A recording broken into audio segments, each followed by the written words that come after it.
Salutare și bine ai venit la marea noastră probă de foc! Sunt Sabrina și astăzi încheiem în mare stil prima unitate din fizica de clasa a 6-a, concepte de bază în fizică. A fost o călătorie absolut extraordinară. Am pornit de la zero și am descoperit ce sunt corpurile fizice, ce sunt fenomenele fizice din natura înconjurătoare și cum a apărut sistemul internațional de unități. Apoi am învățat să măsurăm direct și indirect dimensiunile spațiului, lungimea, aria și volumul, am calculat duratele în secunde și ore și am învățat cum se înving erorile de măsurare prin calculul valorii medii. Astăzi punem toate aceste piese din puzzle cap la cap. Această lecție de la final de capitol este dedicată exclusiv recapitulării generale, sintezei teoretice și rezolvării de probleme practice. Regula de aur a exploratorilor noștri este simplă. Problemele de fizică nu sunt altceva decât mici ghicitori sau puzzle-uri din viața reală, iar formulele matematice sunt uneltele noastre magice cu care le deblocăm. Înarmează-te cu atenție, pregătește-ți foaia, tablița Braille și mintea ageră și hai să devenim campioni la fizică.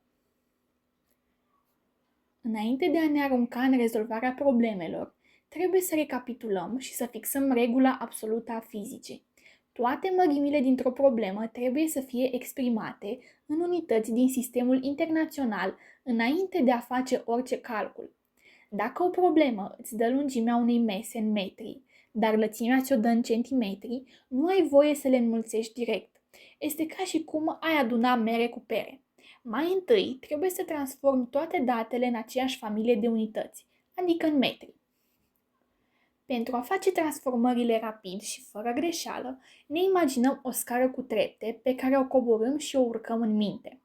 Pe treapta din mijloc, la loc de cinste, stă unitatea de bază, metrul. Urcând spre treptele mai mari, găsim multipli, decametrul, hectometrul și kilometrul. Coborând spre treptele mai mici, găsim submultipli, decimetrul, centimetrul și milimetrul. Regula de mișcare pe scară este următoarea. Când cobori de pe o treaptă mai mare pe una mai mică, de la metri la centimetri, de exemplu, numărul devine mai mare, deci îl înmulțești cu 10 pentru fiecare treaptă coborâtă. Când urci de pe o treaptă mai mică pe una mai mare, de la centimetri la metri, numărul devine mai mic, deci împarți la 10 pentru fiecare treaptă urcată. Atenție la capcanele de la arie și volum. La unitățile de arie, metri pătrați, centimetri pătrați, deoarece avem două dimensiuni, lungime și lățime, fiecare treaptă de pe scară valorează 100. Când cobori o treaptă, înmulțești cu 100, iar când urci o treaptă, împarți la 100. La unitățile de volum, spre exemplu metri cubi sau centimetri cubi, deoarece avem 3 dimensiuni, fiecare treaptă de pe scară valorează 1000. Când cobori o treaptă, înmulțești cu 1000, iar când urci, împarți la 1000. Să trecem la treabă. Rezolvăm împreună problema numărul 1, măsurarea indirectă a ariei unui birou de lucru. Enunțul problemei. Un elev dorește să acopere tăblia biroului său de studiu cu o folie tactilă protectoare. El ia o ruletă tactilă și măsoară lungimea biroului, obținând valoarea de 2 metri. Apoi măsoară lățimea biroului și obține valoarea de 50 de centimetri. Calculează aria biroului în unități din sistemul internațional și află câți metri pătrați de folie trebuie să cumpere elevul. Urmărim pas cu pas metodologia de rezolvare a unei probleme de fizică. Pasul 1. Notăm datele problemei în caiet. Lungimea, notată cu L mare, este egală cu 2 metri. Lățimea, notată cu L mic, este egală cu 50 de centimetri. Căutăm aria, notată cu A mare. Pasul 2. Verificăm și transformăm unitățile de măsură. Lungimea este L mare egal cu 2 metri. Este deja în metri, deci este perfect. Lățimea, L mic, egal cu 50 de centimetri. Aceasta nu este în metri, deci trebuie să o transformăm. Mergem pe scara unităților. De la centimetri la metri urcăm 2 trepte. Trecem de decimetri și ajungem la metri. Pentru 2 trepte urcate, împărțim o dată la 10 și apoi încă la 10, deci împărțim la 100. Calculăm. 50 împărțit la 100 ne dă 0,5 metri sau o jumătate de metru. Pasul 3. Aplicăm formula ariei și facem calculul. Formula ariei unui dreptunghi este: area este egală cu lungimea înmulțită cu lățimea, adică A este egal cu L mare înmulțit cu L mic. Înlocuim cifrele. Area este egală cu 2 metri înmulțit cu 0,5 metri. Gândește-te, 2 înmulțit cu o jumătate înseamnă o parte întreagă, deci 2 înmulțit cu 0,5 ne dă 1. Rezultatul final: area biroului este de 1 metru pătrat. Deci, elevul trebuie să cumpere exact 1 metru pătrat de folie tactilă. Problema este rezolvată impecabil.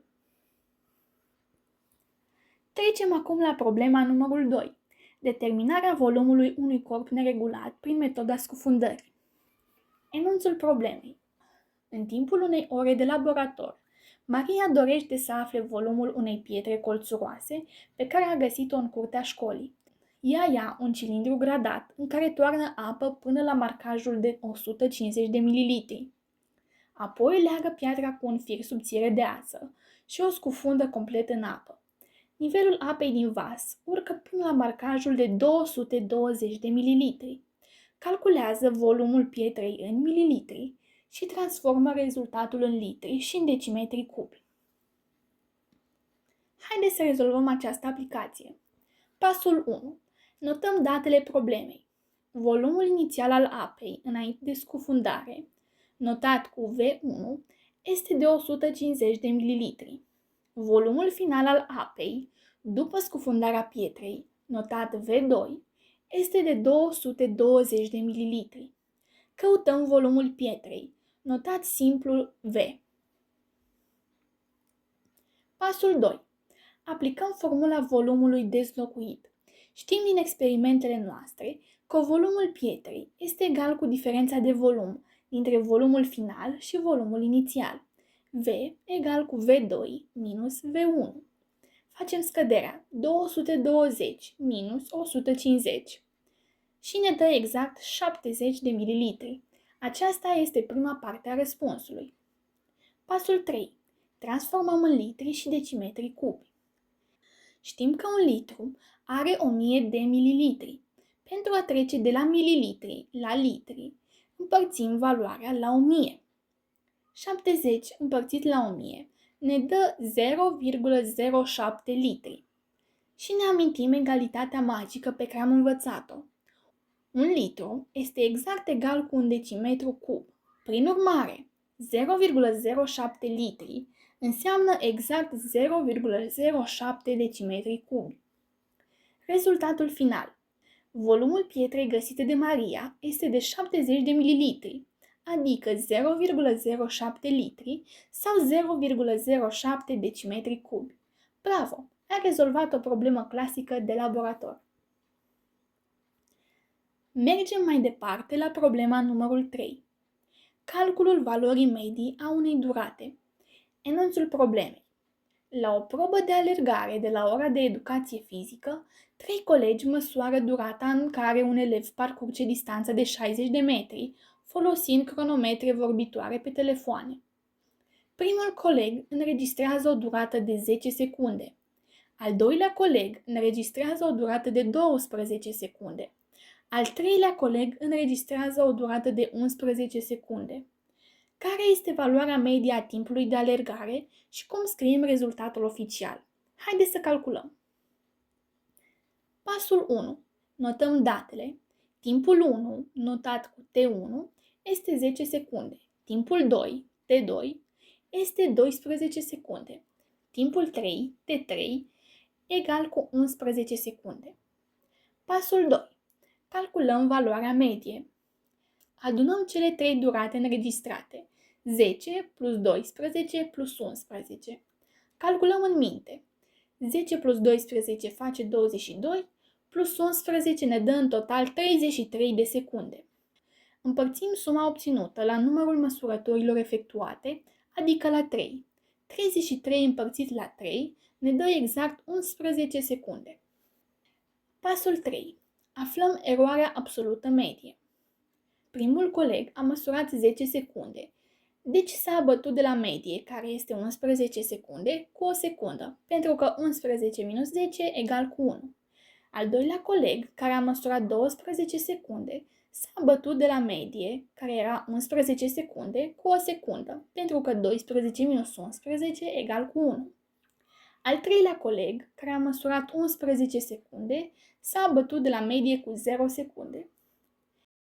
Eroarea medie este egală cu 2 pe 3, adică aproximativ 0,67 secunde. Rezultatul final.